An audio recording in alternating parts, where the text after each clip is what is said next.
My lecture is called Recognizing a Balanced Hoof. And basically what I try to do is point out all the things that are easily observable in a horse's hoof capsule that tells you whether the horse is properly balanced or not to its individual conformation.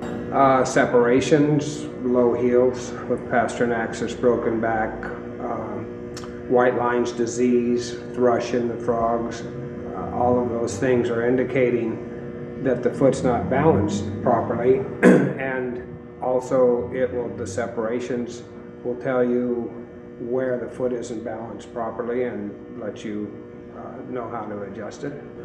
I wedge heels when I can't trim the foot to a proper hoof pastern axis.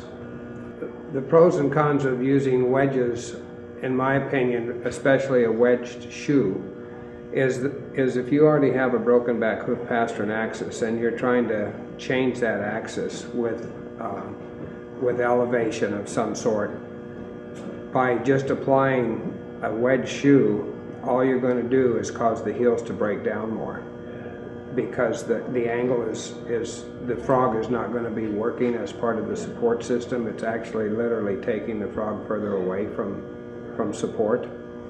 That's why if I'm going to use a wedge shoe, if that's what I've decided to use, then I will use something like EquiPack in the foot to fill in that void of space between the frog and the ground.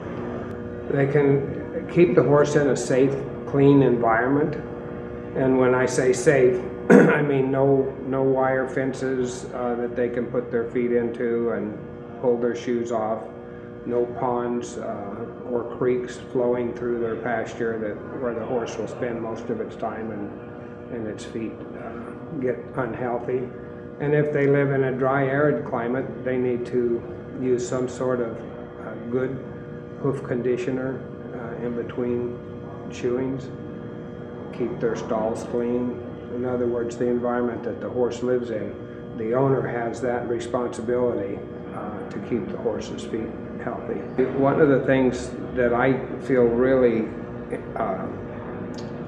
strongly about is that my lecture that I'm going to present here today, called Recognizing a Balanced Hoof, would be for farriers, horse owners, and veterinarians. I offer this lecture and have given it around the country to all three groups, because every one of them need to have that information to recognize whether that horse's hoof is starting to become a problem. So for an inexperienced horse owner, a new person, again, a lameness issue could of course be one of the things, but just picking up the hoof and seeing if it's changing, if the frog looks unhealthy, or